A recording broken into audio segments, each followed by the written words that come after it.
Olá, querido aluno, tudo bem com vocês? Aqui é o professor Wesley, seria o responsável pela disciplina de Imunologia Básica e essa é a nossa aula introdutória. Gostaria de dar a vocês as boas-vindas. Infelizmente, a nossa oferta será aí na modalidade remota, mas o intuito dessas videoaulas é que nós consigamos aí sedimentar os principais aspectos que estão envolvidos com a resposta imunológica de maneira bem tranquila, bem gradual e pouco a pouco nós iremos aí avançando nos conhecimentos dentro da imunologia, tá? Essa é a nossa aula introdutória, então o alvo dela é justamente lançar aí as bases sobre a resposta imunológica, apresentando os principais aspectos que estão envolvidos com a resposta imunológica. Beleza? Espero que vocês curtam. Venham comigo. A imunologia é uma área de conhecimento dentro das ciências biomédicas que está atrelado aqui com processos que estão envolvidos com a imunidade. E entendamos aqui a imunidade como um processo no qual você vai ter moléculas e células que vão fazer com que haja uma resposta frente a uma injúria. Essa injúria ela pode ser aí ocasionada pelos micro-organismos. Comumente, quando pensa-se aqui na imunologia, o aluno é sempre levado a crer que a imunologia é uma área de conhecimento ou uma área de aplicabilidade que fica frente só e somente a micro-organismos, ou a uma resposta que procure evitar com que haja aí uma desregulação da homeostasia. Mas a verdade é que a imunologia ela vai muito além de uma resposta frente a micro-organismos. Como, por exemplo, num contexto ao qual você tem uma injúria física, como, por exemplo, uma lesão no tecido ósseo. Percebamos que num contexto no qual você tem uma fratura óssea, pode haver aí um recrutamento de várias células e moléculas mediadoras que vão fazer, por exemplo, uma sinalização ali, que é comumente conhecida como inflamação, que vão ser responsáveis por fazer o remodulamento aí ósseo. Então percebam que a imunologia ela acaba transpondo só essa visão arcaica que é somente uma resposta frente a micro-organismos. Outra situação hipotética que nós podemos aqui elencar a ação da imunologia é frente, por exemplo, substâncias químicas ou até mesmo a metabolização de fármacos. Percebam que a imunologia ela também está atrelada aqui a processos que vão mediar uma resposta frente a um estresse químico. Então, a sacada que eu quero que vocês percebam é que a imunologia é uma área de conhecimento que ela vai aí englobar várias coisas. Então, ela é uma área que vai envolver elementos que possam conversar com a biologia molecular, com a farmacologia, com a patologia, com a microbiologia em especial e até mesmo vou comentar da minha área de pesquisa. A imunologia ela consegue conversar inclusive com a psiconeuroimuno, que é uma área que vai aí mediar um conhecimento que envolve sistema hormonal, sistema nervoso, as respostas do sistema comportamental também são moduladas pela imunologia e vice-versa.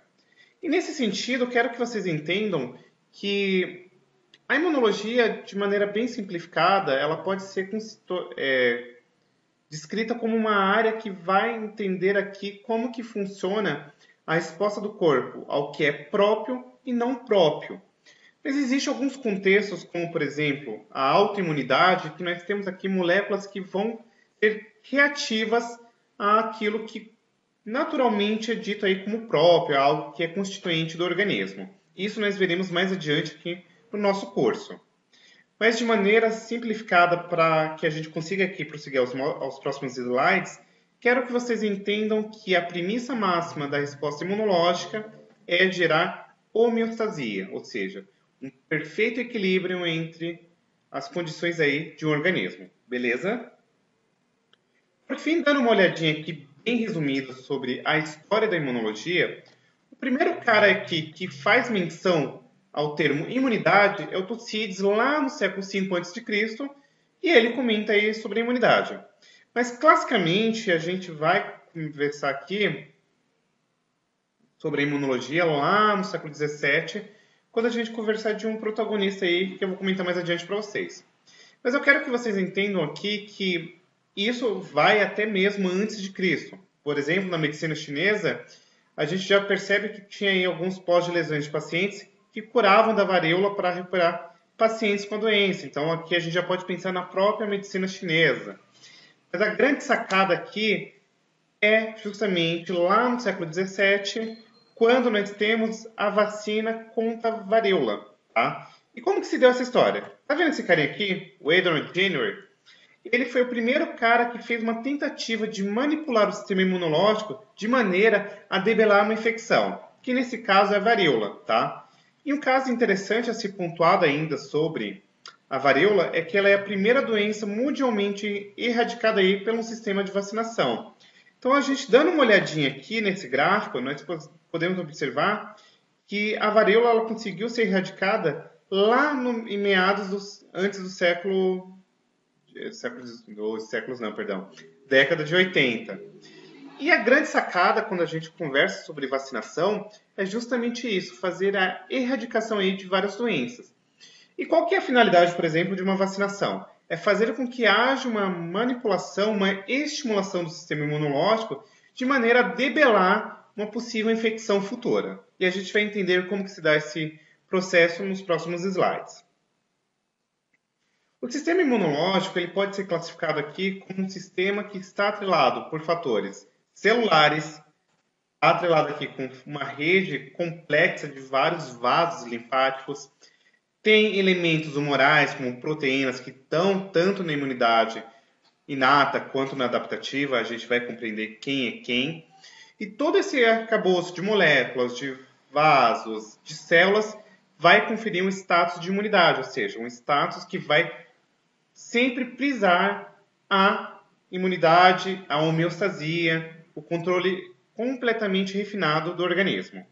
Por fim, para se destacar que, a princípio, é bacana, nós já temos aqui na nossa mente que o sistema imunológico ele vai ser constituído por células, por órgãos, por moléculas e por aí vai.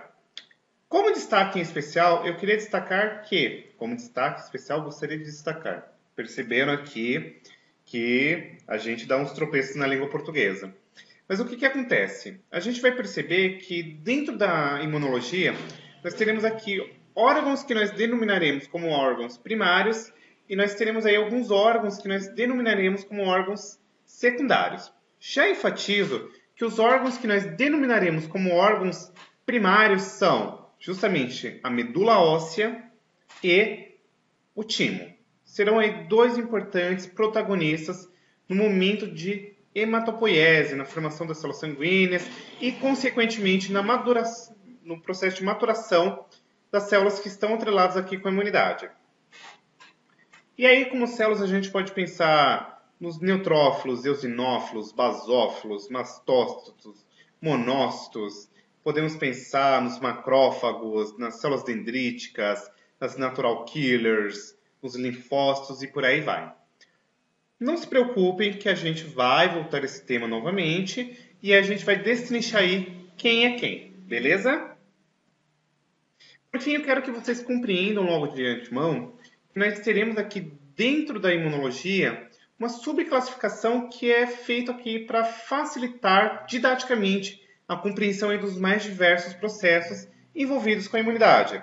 Nós temos um evento que nós chamamos como imunidade inata e um outro chamado aí como imunidade adaptativa.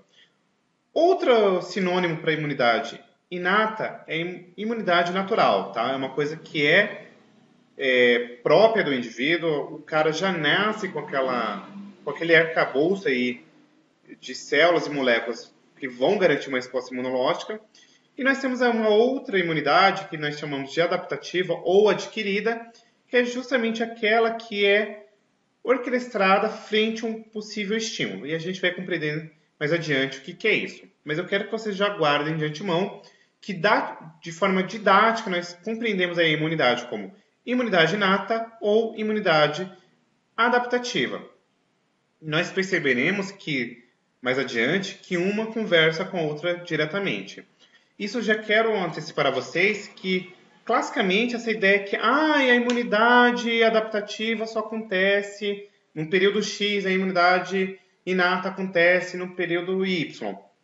De fato, pensando no percurso de escala de tempo, nós teremos aí, a princípio, uma resposta mediado por elementos da imunidade inata e posteriormente da adaptativa. Mas isso não quer dizer que, eventualmente, enquanto atua a imunidade adaptativa, não haja uma resposta mediada por elementos da imunidade inata. Tranquilo? Por fim, eu já quero antecipar aqui a vocês que a imunidade ela pode ser, aí, como eu disse anteriormente, classificada como inata e adaptativa. E aqui nesse gráfico, nesse quadro, nós temos algumas características que vão ser bastante significativas para que nós consigamos compreender a resposta imune.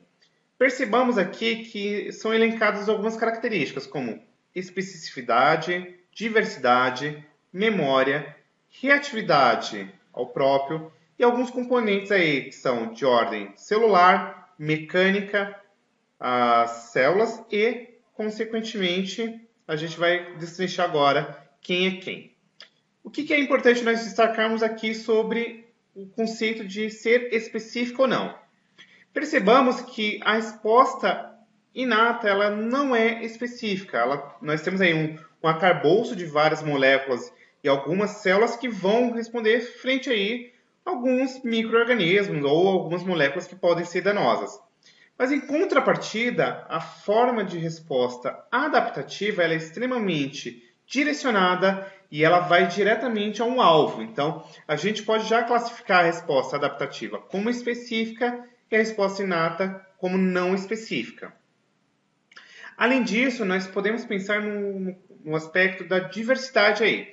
Percebamos logo de antemão que a diversidade mediada pela resposta imune inata ela é limitada, mas ao mesmo tempo a resposta imune adaptativa ela é muito mais ampla, muito mais elaborada, tá?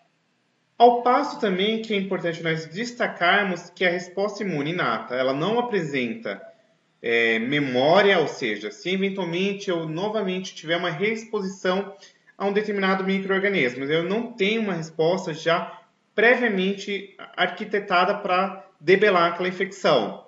Mas a resposta imune adaptativa ela já apresenta essa característica de memória. Inclusive, quando nós fazemos aí o processo de vacinação, é justamente para tentar fazer com que haja justamente uma resposta extremamente direcionada, específica e de memória frente ao micro-organismo. Tá bom? Além disso, a gente pode pensar em alguns componentes que estão atrelados aí com essa resposta.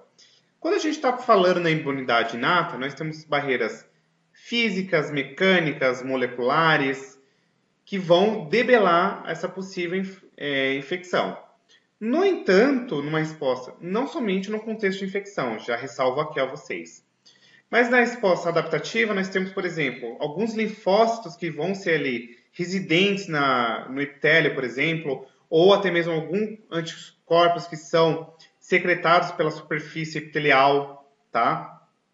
Nós temos aí alguns componentes humorais, que no caso da resposta imune são representados aqui pelos fatores do complemento, principalmente nós temos aí as aglutininas, algumas lectinas, a gente vai compreender quem é quem, e o fator humoral atrelado com a resposta adaptativa são os anticorpos.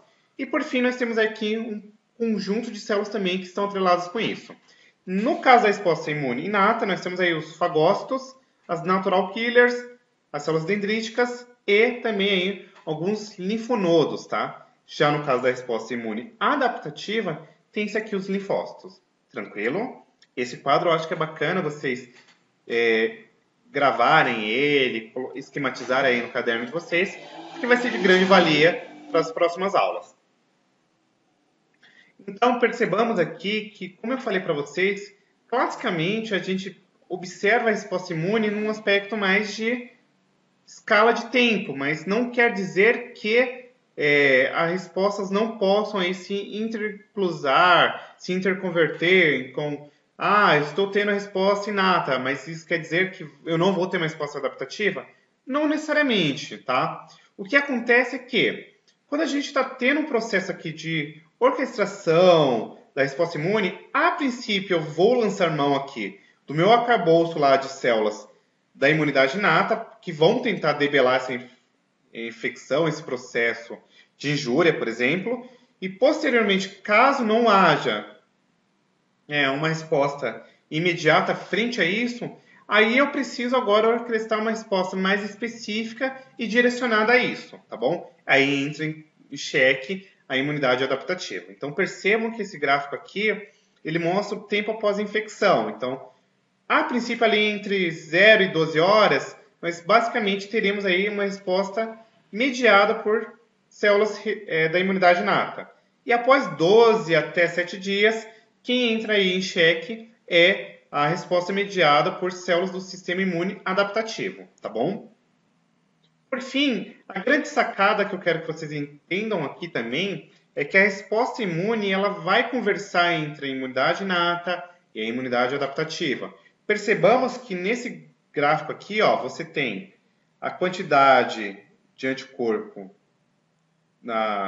no soro e aqui em semanas. Ó. Você tem aqui, a priori, uma resposta primária, então você vai ter um momento que a gente chama de seleção clonal, expansão clonal, então eu vou selecionar anticorpos, vou começar agora a fazer um processo de expansão e, consequentemente, esses linfócitos B, que a gente vai entender mais adiante, eles são diferenciados agora em plasmócitos e os plasmócitos, por sua vez, começam a secretar os anticorpos. E agora, numa segunda situação, a qual você tem uma nova reexposição a esse micro-organismo ou a essa injúria, você começa agora a fazer com que plasmócitos de memória começam a fazer expansão clonal e, consequentemente, você vai orquestrar uma resposta extremamente mais rápida e específica. E um detalhe interessante ainda a ser mencionado aqui, pessoal, é que cada vez que eu tenho uma reexposição a um determinado estímulo aí que pode causar uma injúria, eu vou refinando, eu vou aprimorando essa resposta imunológica, tá bom?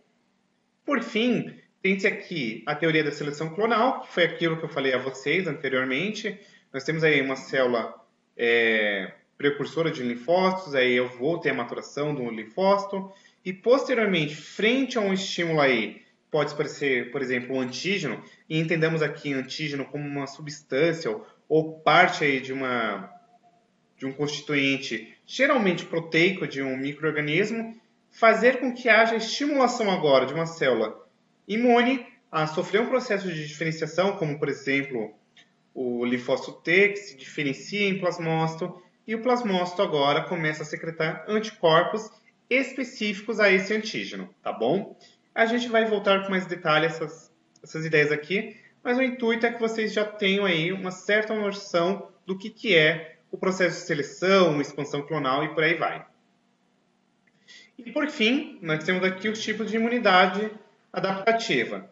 A imunidade adaptativa ela pode ser basicamente subdividida como o braço humoral e o braço celular. Compreendemos aqui a imunidade adaptativa humoral, aquela que vai ser mediada basicamente aqui por anticorpos, tá? Então, o principal protagonista na imunidade humoral é justamente o linfócito B, que sofre um processo de diferenciação, transformando-se aqui em plasmócito, e o plasmócito é uma célula que vai secretar anticorpos, certo?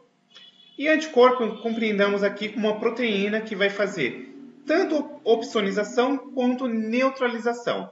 O que seria opsonização?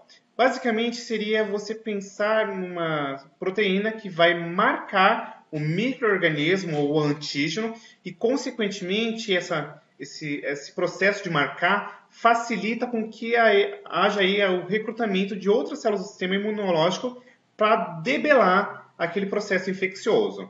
Já a imunidade adaptativa com o braço celular vai basicamente ser atrelada aqui com os linfócitos T, seja ele o CD4 ou o CD8. Comumente nós chamamos aqui o linfócito T, CD4 como T helper e o CD8 como linfócito citotóxico. E aí cada um vai ter um processo de resposta frente à injúria diferente. E a gente vai compreender.